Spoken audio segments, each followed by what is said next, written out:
let us now discuss the legislative department. Okay.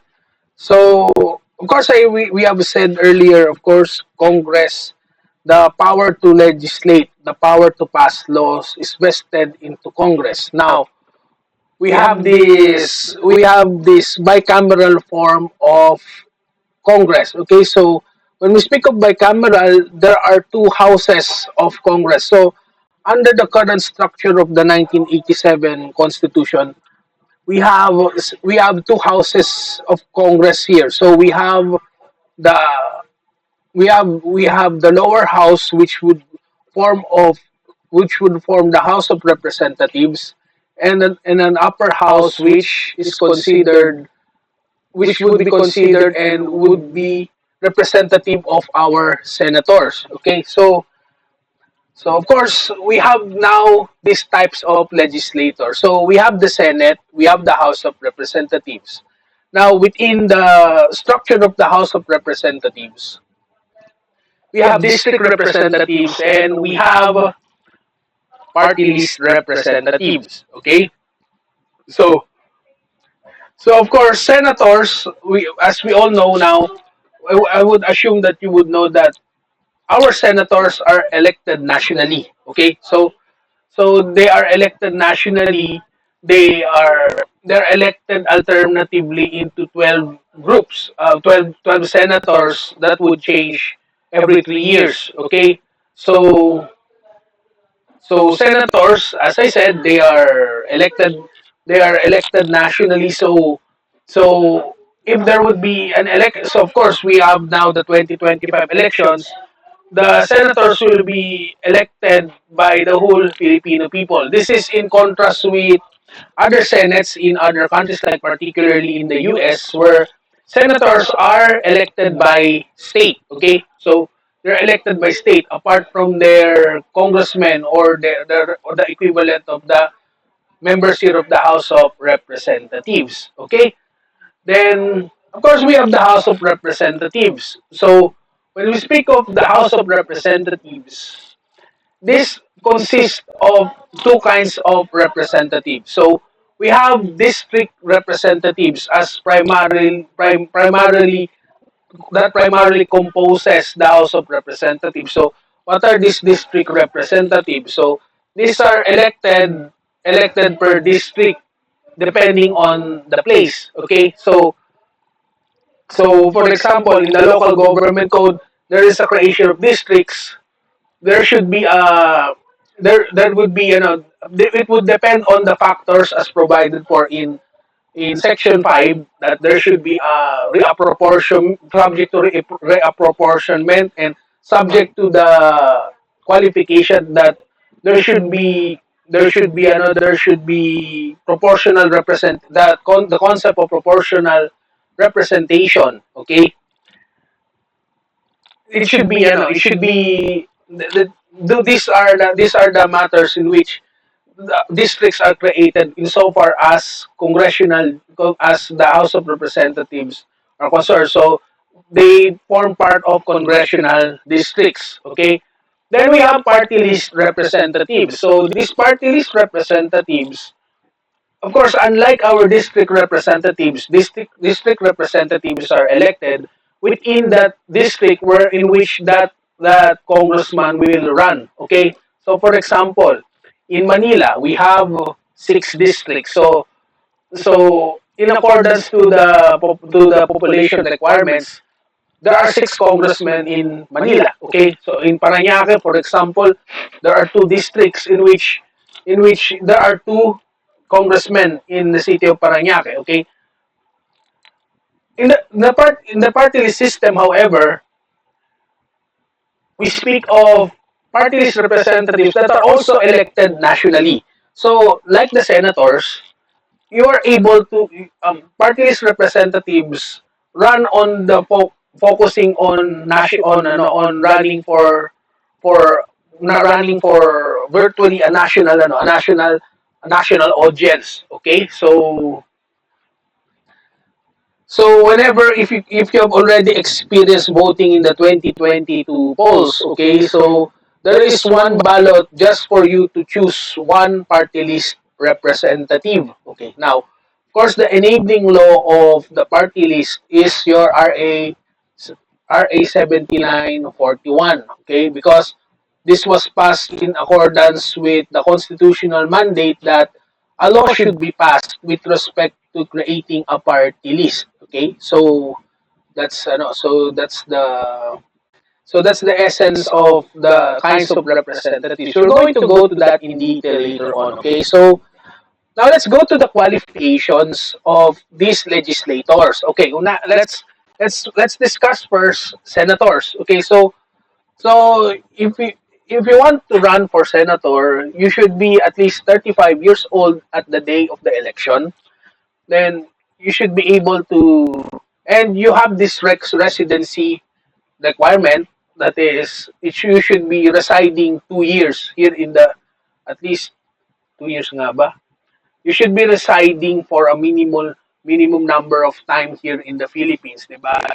I can recall you just need to have an ano, so there, under our constitution we have this constitutional requirements of residence. Okay, so of course, residents is more or less, they are focused on their residence is focused more on the on the House of Congress side of things, because you have to be a resident of the district where you are going to be, you are going to be, you are going to run. Okay, so let's go back to senator. So senators, senator, for you to be qualified for you to qualify, or you able to run a senator, you should be a natural born citizen of the Philippines, of course.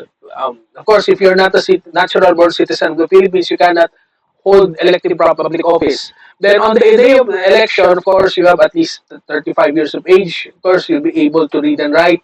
You're a registered voter, and you are a resident of the Philippines for less than 2 years immediately preceding the day of the election. Okay, so then, of course, the House of Representatives would be, their qualifications is a little bit similar, but of course, no member shall be a member of the House of Representatives unless he is a natural born citizen of the Philippines, and on the day of the election is at least 25 years of age, able to read and write and accept party list representatives, a registered voter in the district in which he shall be elected, and a resident thereof for a period of not less than 1 year immediately preceding the day of the election. Okay, so of course you have to qualify this. This is for district representatives. Okay, this is for district representatives.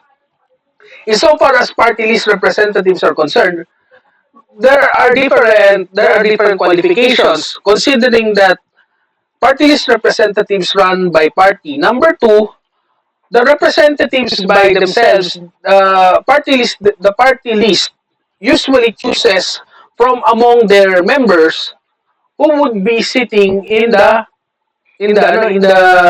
Congress. Okay. Now, for that to happen, the COMELEC usually requires during every election, and as required by RA 7941, the if you registered to run for a party list, you also have to submit a list of your nominees. So usually you would list at least 5 nominees for your position as to party list representative. So when you're going to file a certificate, okay, insofar as the because when we speak of senators and congressmen, you file certificates of candidacy. In this upcoming election, of course, insofar as the party list is concerned, they would submit a certificate of nomination. So they would submit a list of at least 5 people who would be the representatives in case that party list wins. We would win the election. Okay? So, nandun siya sa listahan. Okay? So, magbibigay ng listahan tayo sa COMELEC kung ganun yung mangyayari. Alright? So, and of course, there's also a qualification. So, example, we have this question. For party list representatives, can you run below can you run below the age, the no, can you run below the age of the minimum prescribed age, okay? You have to qualify it insofar as youth party list representatives are concerned, because you have to relate this with your with the definition of youth under the Youth in Nation Building Act. Note that under the Youth in Nation Building Act,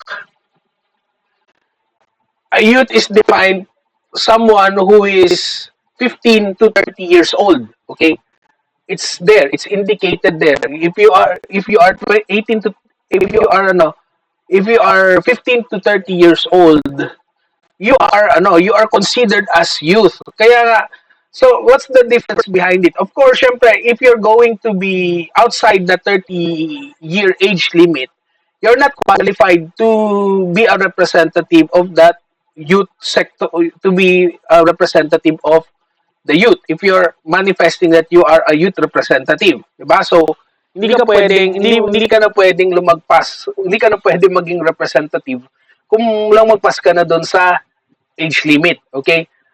Ideally also, if that's going to be the case, a party list representative can run below age 25, because if you're running as a youth representative, you should be able to assert yourself as a youth representative. Although, so far as I can recall, most of the youth representatives, I think they're within of age but not above 30. That's just one observation. Okay, so they do not really put younger a young person there in Congress. Okay, but that they are within that age limits as provided for by in the Youth in Nation Building Act. Okay, so that's your qualification as to the age. Okay, but nonetheless, of course, what is important here for discussion purposes with respect to qualifications, of course, the residency requirement. Of course, there would always be an issue on citizenship. Okay, so I think we have discussed it a little bit on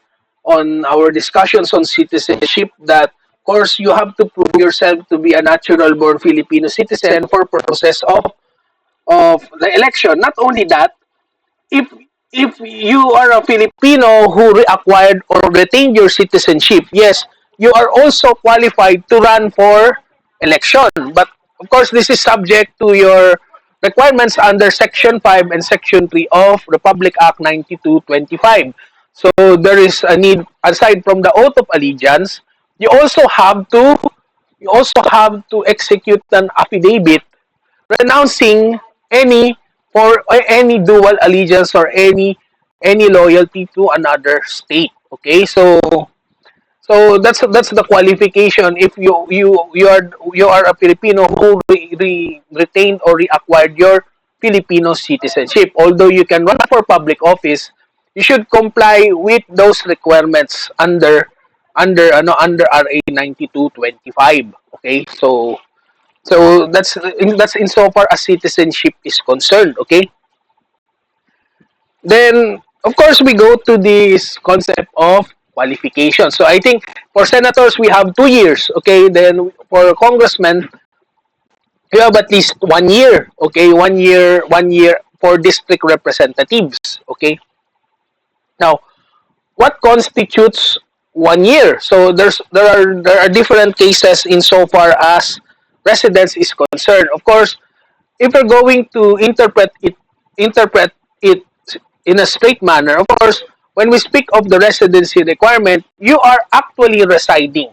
That's the default definition there. If you are not residing there within that district or within the Philippines, in the case of senators, for 1 or 2 years preceding the date of the election, your residency requirement may be questioned. Okay, it may be questioned before the COMELEC if you file if you file a certificate of candidacy. Okay. Now, of course, the default definition that is it should be your actual and physical residence. However, it must be noted that that election laws consider domicile. Okay, so if you can recall the case of Imelda Romualdez Marcos versus Comelec, okay, the 1995 case, the Supreme Court defined and differentiated residence from domicile. Of course, we have to contrast this with particular provisions of the rules of court. So this is just a little bit of a segue. When we speak of residence, insofar as the rules of court is concerned, we speak of actual and physical residence. Okay, it does not include the definition of actual and physical residence does not include under the rules of court domicile. But for purposes of election law, as stated in the case of Imelda Romualdez Marcos versus Comelec,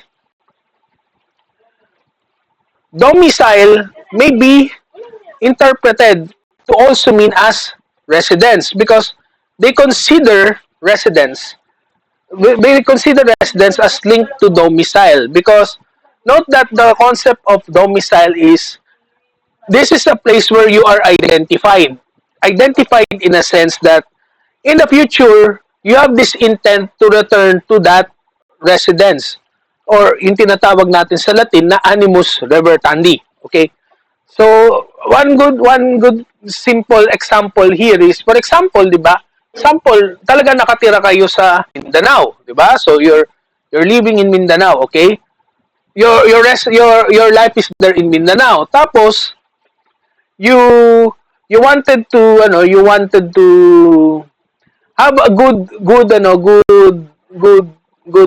play. You want to experience something which is a much better life, or example, gusto niyo mag-aral sa Manila, 'di ba? Or sa San Pablo, 'di ba? You have to you're going to go to from Mindanao to San Pablo or sa Manila. You're going to reside there, you're going to establish residence. Of course, the first question is, ilan ang residence mo muna? Assuming that you have a house and lot in Mindanao and you also bought a house and lot in Laguna, okay? Technically, you have two residences, 'di ba? Kasi pareho naman bahay 'yan eh, 'di ba? Pareho naman bahay 'yan. But syempre, of course, even if you are staying in Laguna, you have a house in Laguna, you still have you're still identified, or you still sometimes identify yourself to your place in Mindanao. So, syempre minsan uwi mo yung bahay mo sa Mindanao, di ba? So, ang problem 'yun eh. You can maintain those two residences. But of course, so yun yung point ng domicile kasi yung origin mo may be from Mindanao. You have an intent to come back, di ba? Sa Mindanao. Now, syempre, for purposes of animus revertandi, you have this intent to return. Okay? So, in the case of Imelda Marcos at that time, syempre, although si Imelda Marcos was out of Tacloban for the last X number of years, okay, it is understood that that is her home province. So, being that her home province, it's natural that she's going to go back to Tacloban. Okay? So, her candidacy was considered in the said case. Okay? But nowadays, of course, the Supreme Court has kind of established rules, a little bit of rules or guidelines with respect to animus revertandi. So in several recent cases, the Supreme Court now clarifies additional requirements in order to invoke domicile. So right now, the Supreme Court has in some decisions, they now require elements. Now require the elements in order to prove animus revertandi or animus non revertandi. So there should be positive acts on the part of the there should be positive acts on the part of the positive or even negative acts on the part of the candidate in order to show that he is qualified to run. Okay, you have to observe that, well, some congressmen usually goes to another province where he has a house, diba, and run. Okay, you still have to establish those matters before you're going to run for another district. Kaya nga ilagay nila yung kasi sobra namang obvious eh, parang sabihin na natin three terms na si mayor. biglang gulat ka na lang tumakbo siya sa ibang lugar, di ba? Di ba? Sobra namang out of para sa judicial notice pa lang sobrang gulat na gulat ka na, di ba? Parang mayor ka dito tapos naging kang resident ng ganitong lugar. Isn't it that although syempre hindi this not discount na paano kung within the district, that's another story, okay? What I'm saying is a situation where one government official decides to run in another LGU, di ba? Or another place aside from, which is not that close to the original place of residence. But you read on the guidelines that is provided for by several jurisprudence that there is an the manifestation of this intent or non-intent to return. Okay? So kina-qualify ngayon 'yon. Okay? So right, then of course we have this discussion now. We have this discussion on residency requirement. Okay? So that's your residency requirement part now. All right. So we now go to party list representatives. So again, the enabling law there would be VRA 7941. Okay, so of course, aside from the party list, you have to provide the list of nominees in order to run for party list. Okay, of course, the electorate will vote for the party list, not the not the party list representatives, because of course, what you are looking at when you are going to vote for party list is, does it support a certain sector or does it support as people with special needs, 'di ba? You have to explore the choice, 'di ba? So if you wanted a party list which has advocacies for international human rights, you choose that party list with respect to those who are having advocacy over it.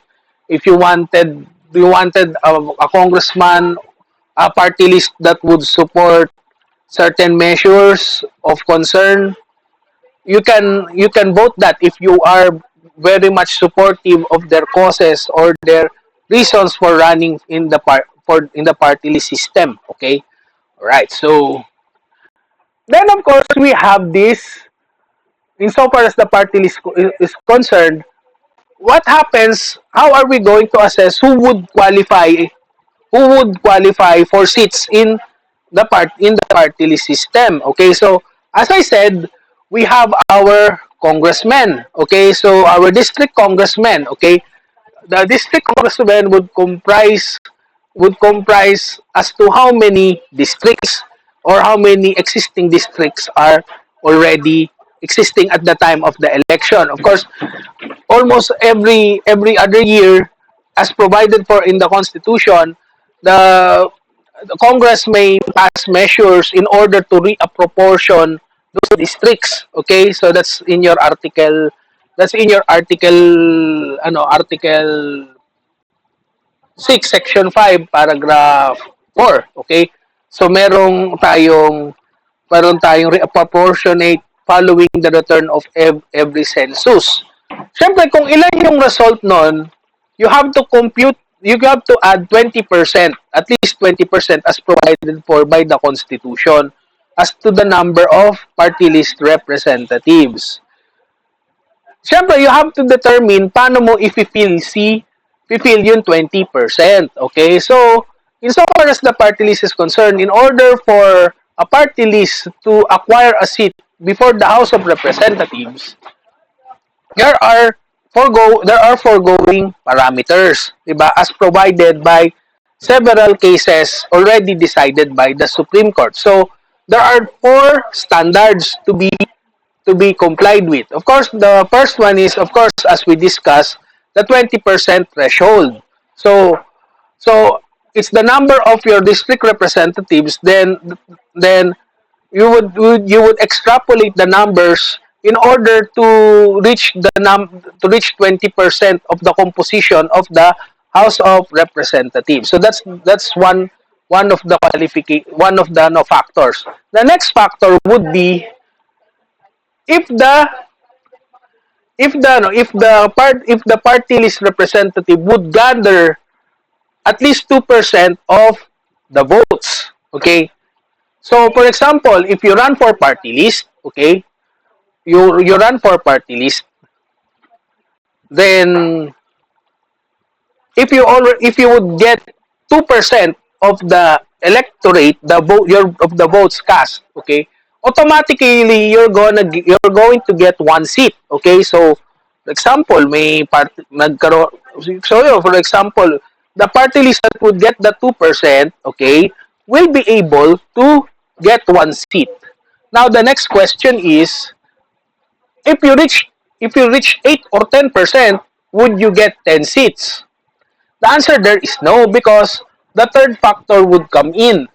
So the third factor would be the limitation of party list seats. So although if you're going to exceed 2%, okay, if you're going to exceed the 2% exception, and let's say you are so popular, you really gathered a lot of votes, okay, that you jump outside of the 6%, there is a limitation. You can only have 3 seats, regardless if you broke the number of seats. Okay? So hindi ka for example, 10%, hindi pa pwedeng 5 seats 'yan. 3 seats lang 'yan. So the cap will be always two seats, okay? And then of course, we have the fourth requirement of proportional representation, okay? So before we have this case of OFW Bayani versus Comelec, Bagong Bayani versus Comelec, okay? Previously, the count of party list representatives were computed in a bit of a conservative manner, okay?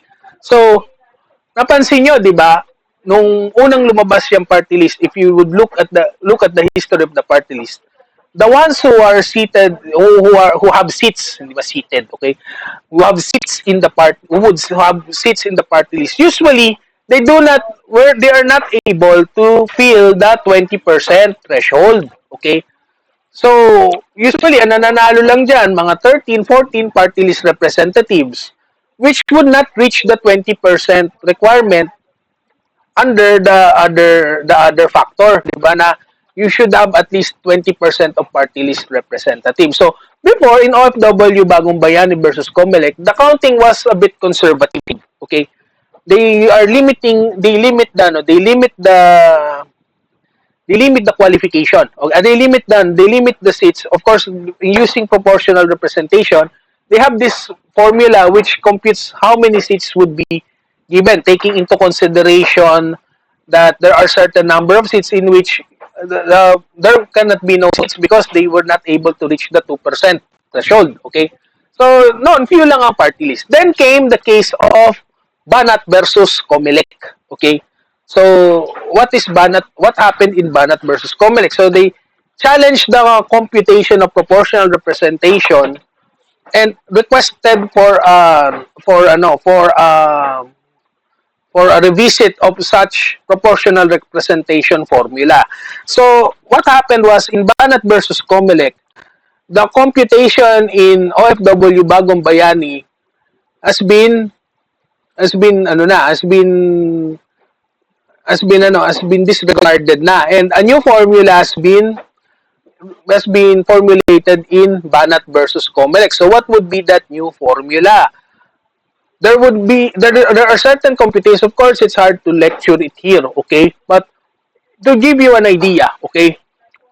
To give you an idea, you're going to apply the formula mentioned in Banat, but it would be applied in a manner where you will have to consider also party list representatives who were not qualified because they have less than 2%. So the vision of Banat is that even if you did not gather the 2% threshold, Banat requires now that you have to compute you have to select from the list from top to up until that bottom threshold, insofar as you will be able to fill up the 20%. Okay, so they kind of favored, they kind of wanted to realize the 20% threshold. So what happens now is some party list representatives who are below the 2% threshold are now qualified to have a seat. Of course, the rationale of the Supreme Court there is it would defeat the electorate if you're not going to reach that 20% threshold. By doing so, you'll be able to provide additional party list representation before Congress. Okay? So right now, even if were not able to gather more than the 2% threshold, as long as you will be able to be included in the cutoff within the 20% proportional requirement, okay, under the Constitution, you can still have one seat before the House of Representatives.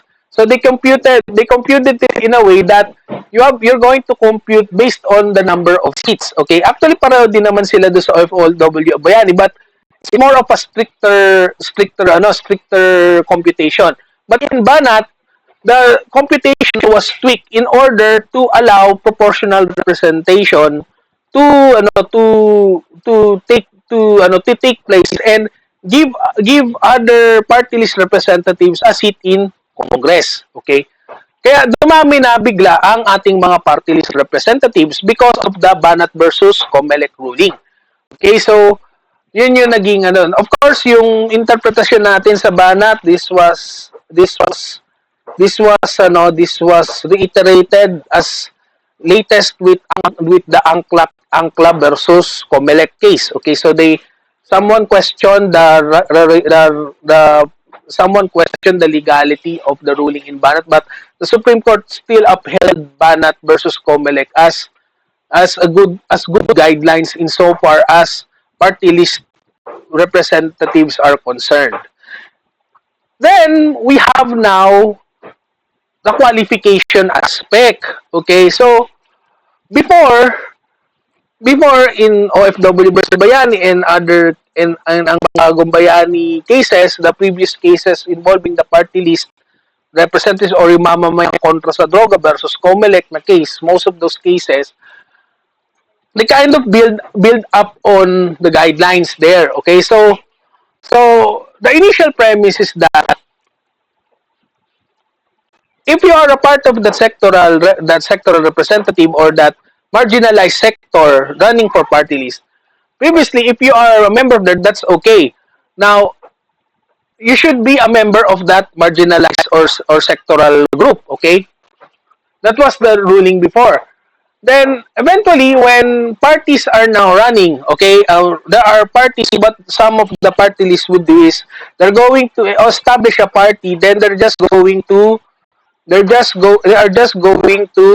list their advocacies. So the Supreme Court later on that those advocacies is allowed, even if you are not, if even if you're not actively participating in that advocacy, as long as you'll be able to assert that you are going to do this in that at the time that you're going to win, that was already allowed. That's why there are rulings that political parties may be able to run before the party list system as long as they would be able to establish their objectives for running for the party list. Then came Atong Paglaom versus Comelec. Okay? So there is now a bit of a change when it comes to nominations. And I think this was asked in your recent bar exams in 2024. Di ba? I think the question there was, it was a male who was nominated to be a party list representative for a group which is a women's sectoral group. Okay?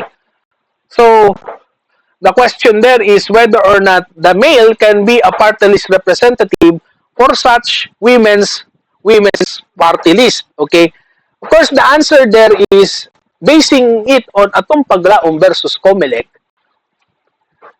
It doesn't necessarily matter if you are a member of that marginalized or sectoral community that you are representing in the party list. You just have there is no requirement that the Supreme Court said that there is nothing in the law in in 7941 that would indicate that, well, you should be exclusive to those who are marginalized in character. Then of course, ang paglaom struck down certain provisions of the party list law insofar as, if I can recall, insofar as the representation aspect is concerned. Okay, but of more emphasis with atong paglaom is that as we stand right now, anyone can be a nominee if you're going to interpret it that way. Anyone can be a member of a sectoral representative regardless if you are not really that a representative, but if it shows that you are able to do yourself good as congressman, you can be nominated, okay, with that party with that sectoral or marginalized sector, as long as the assumption is you are supporting their cause, okay. Of course, this is questioned by some as well. The decision kind of defeats the purpose of your party list system because anyone can already run. They're just going to say their advocacies, di ba? They're just going to say their advocacies. Of course, the COMELEC will just approve your application because, of course, you there is only a requirement of asserting your advocacy when you run for party list. You don't have to prove yourself as part of that marginalized or sectoral or sector or marginalized sector or that sectoral representatives, diba?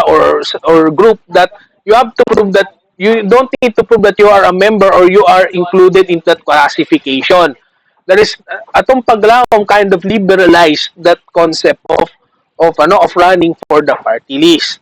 Then of course, there is a recent case of Albano versus Comelec. So, it struck down portions of Section 10 of the party list system because there is a provision there where a nominee would be disqualified if he loses in the last preceding election.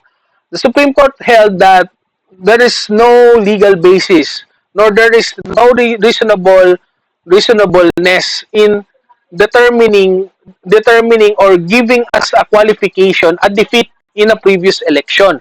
There's no basis on that aspect that you have to prohibit someone just because he was a loser in the previous election. So the Supreme Court struck down that provision of the party list law, okay?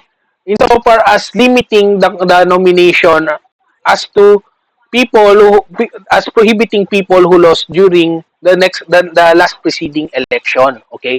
So that's your legislative department, okay? So all right. So yun yung ating party list system. So this comprises the qualifications of our congressmen. Okay, before we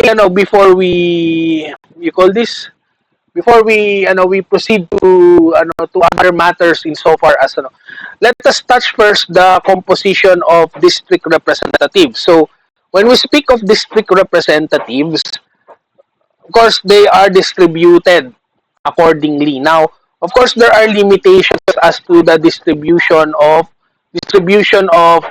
district representatives. Okay, of course, before your district representatives would exist, of course, you need to establish a legislative district which is formed by law. Okay, I think it's clear that for a district to exist, there should be a law that is passed. What is the reason why? You also have to link this with the local government code, diba? Because remember, local government codes are creatures of the LGUs. They originate from LGUs. They cannot exceed power more than what their charter provides. Okay, and what they cannot exceed what Congress has given to them. That is why hindi pwedeng gumawa ng sariling distrito in theory ang ating mga LGUs. Okay? Just to add up for representatives. It's not legally permissible. I think It's already upheld in several cases. The more recent is SEMA versus Comelec. You cannot the province itself cannot proportion themselves their legislative districts by their own, because it is only Congress was that power to exercise and determine the creation, the abolition, the modification of your local government units. You have to relate this with Section 5, Section 5 of our Constitution, especially in Section 5, Paragraph 3, that each legislative district shall comprise, as far as practicable, contiguous, compact, and adjacent territory. So each city with a population of at least 250,000 is at least one representative. So this is clear because remember, this provision is an offshoot of the case before, which is Masias versus Comelec. So Masias versus Comelec emphasize the importance of proportional representation in relation to the creation of legislative districts, that it should be practicable, contiguous, compact, and adjacent territory. The reason why this is required is because number one, it is for order for it is for the constituents to have at least the proportional and appropriate representation to suit the demands of such legislative district. Siyempre, kung masyadong disproportionate yung ating distrito, they're not going to that the congressman might not be maybe it would be while that congressman may perform, it might be an underperformance because it has too much to bear or too much under the plate, di ba? So that's a possibility. Number two is also a reason. The second reason there would be it would prevent this concept of gerrymandering. So gerrymandering is this illegal tactic of dividing congressional districts into areas where the representative would be able to maximize their votes. Okay, that's considered as a pernicious and illegal tactic that is addressed by your section 5 paragraph 3 of your constitution in relation to the case of Macias versus Comelec. Okay, so importante na we have compact, contiguous, and adjacent territory. Not only that, of course, we have to recall the requirements for creations of LGUs, as well as the boundaries and the composition of such LGUs. Remember that aside from LGUs, okay, aside from local government units, okay, aside from the enabling charter of that local government unit, it does not end there. You have to you have to hold a plebiscite for that purpose. Hindi pa pwedeng may batas ka na, okay na yon. Kailangan, you have to hold the plebiscite. Of course, what are the parameters of the plebiscite? It should include all of those people who would be directly affected by the creation or the division or the abolition of such local government unit. Okay? So what I'm saying here is, example, if you're going to hold the plebiscite creating, let's say, a new province, you cannot limit yourself into the plebiscite cannot only be limited to those who would benefit from the division or dun sa place where you're going to create that division. You have to include in the plebiscite the constituents who would be affected, whether favorably or adversely, with the division of such province or LGU. Because of course, magkakaroon ng difference. Siyempre, let's say, for example, Laguna, dinivide nyo into Laguna del Norte at saka Laguna del Sur. Di ba?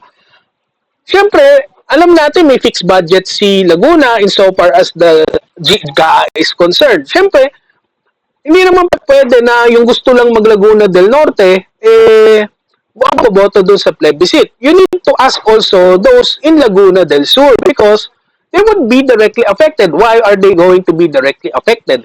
Siyempre, let's say Laguna is getting 10 billion as budget sa GAA. Siyempre, pag nahati yung Laguna mo into two, siyempre, insofar as Laguna del Sur is concerned, it would be uncertain for them to ano talagang budget yan, ano yan, hating kapatid lang. Hindi naman pwede na ganun yun, na yung isa magkikreate ng division without settling other matters. And of course, without giving the people affected there a say. Diba? So, syempre, kung iba ayaw naman talagang mahati yung Laguna into two provinces, they should be heard. Siyempre, kung yung the fact na gustong mahati Laguna, you should ask everyone, not only those who wanted Laguna del Norte or wanted Laguna del Sur, they have to vote it entirely. They should vote entirely because they would be affected by that plebiscite as the case may be. Okay? So, yon. So that would be your qualifications as to your senators. Okay? So, that's it.